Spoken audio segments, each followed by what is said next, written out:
Alright, so here we have yet another prop and yet another page of paper. So over here we have two components that are fused together into one unit. These will behave as one unit, right? Any input in this direction moves both pieces as if they are completely fused together. Assuming that the bond between these 2 points is sufficiently secure, it's one atom. Here we have a fixed point for one piece and a pivot, right? This is now the actual radius for the torque input. Assuming that this pivot here is the only pivot, we don't have a double pendulum going on, this is it, right? Bows don't pivot here independently of the riser. The limbs don't pivot this direction independently of the riser. That's insane, right? Instead, they're fixed. If you were to swing this over here and then fix these two together at that overlap, well, it would kind of look like this, right? So here's your pivot around the grip, and here's your input.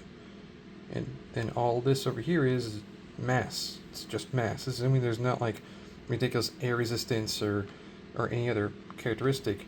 If it's just mass we're looking for, then if all we're trying to do is counteract torque inputs, you can kind of ignore it. It would look like this right here, where it's just the lever and your input, right?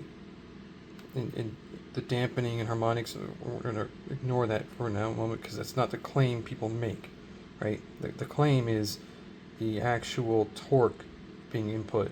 It's not about the inertia, it's not about the mass. So it doesn't really matter if I'm putting a fulcrum here, here, here, whatever, in this axis of rotation. My input is here, it's just the distance from my input to the axis of rotation. I might as well have driven it all the way through both pieces of this whatever random shape I drew, right? It doesn't really matter. You know, I can take up this paper clip, right? Spin it, right? The arc towards the end doesn't really matter if it was, you know, continuous to here or if this piece didn't exist. Like, it's the same. Like, if here is your fulcrum and this is the outer radius, it's going to create the same shape whether or not this piece existed. The only thing you're adding is mass. Again, assuming that the pieces are sufficiently structurally sound. And, well, just going to spoiler alert, if an engineer is signing off on the riser, you know, handling that, you know, the torque of being drawn back and the limbs bending in with hundreds of pounds of force, it's going to handle that torsional stiffness several times over, orders of magnitude. It's ridiculous. That's not a real concern here. We're having energy loss. We're not having, you know, crazy spring tension where it's building up twist like this in your hand and then popping off your palm and getting a new vector mode. No, it's just your wrist and your hand being squishy and pushing back. It's not the bow itself twisting to that extent. There is some twist to it, but it's tiny. It's minuscule. So here we have the actual part that matters, right? Here we have a riser, limb pocket, limbs, cam, and string. This is your input to the bow from the string side. And you have an input in the bow from the grip, right? So those are the two inputs that actually really matter. If we're not looking at the mass, because the mass is not the claim, it's being debunked. Like, it's a more complicated argument. We're not here for that yet. The arc of, you know, rotation, right? Pivot point of the grip. This arc here pulls the string further away from your anchor point. So either the string gets longer or your anchor point moves. So the more you pull back, the more this rotates to straighten out and align with the string. This is that stability. This is where brace height matters. The string resisting extension, resisting stretching, because any arc, any rotation would draw it out longer. Now, what matters really is a little bit of both the brace height at static, you know, at rest and at full draw. Because if it's really long at full draw and collapses back at static too much, you're adding much momentum, well then it's also very vulnerable to mistakes you make at, right at release. Whereas if it's really short the entire way, it's vulnerable to mistakes you make the entire draw cycle, where you draw the string back all the way and hold it for the steadiest possible moment, right? That still might not mean a lot if your radius is tiny. If your radius is massive, however, then it's huge, right? So let's assume that it's much longer of a limb, cam, limb pocket, all that. It's just much longer, much further away from the grip. Then the same lateral motion is now at a smaller degree of movement, right?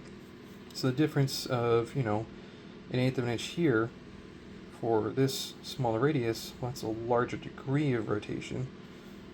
Same eighth of an inch at a larger radius, it's a lot smaller, right? But then the string isn't being stretched as much for that same rotation.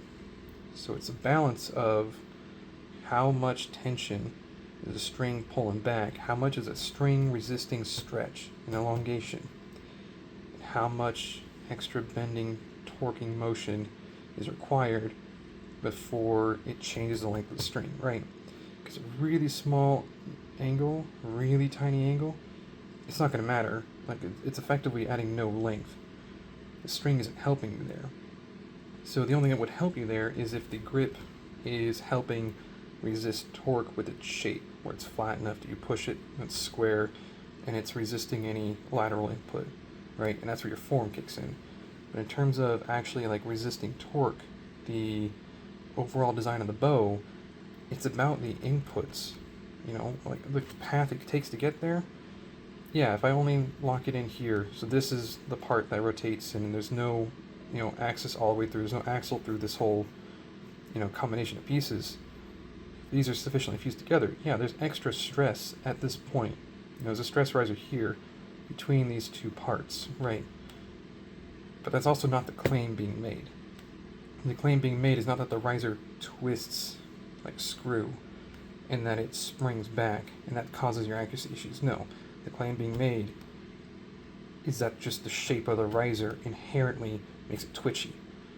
That's not the case, right? Almost any riser, if you give it long enough limbs, will not be twitchy. Just make the limbs 2 feet long, it won't twitch. It'll be as steady as a rock, right? But it's ridiculous and impractical and have a draw weight of 4 pounds. So we don't do that. We have to have compromise somewhere. And so that's what the real engineers are actually doing, is they're figuring out what the limits are to the design and how they can tweak a little bit more performance while still making the bow not weigh 27 pounds or have 0 speed.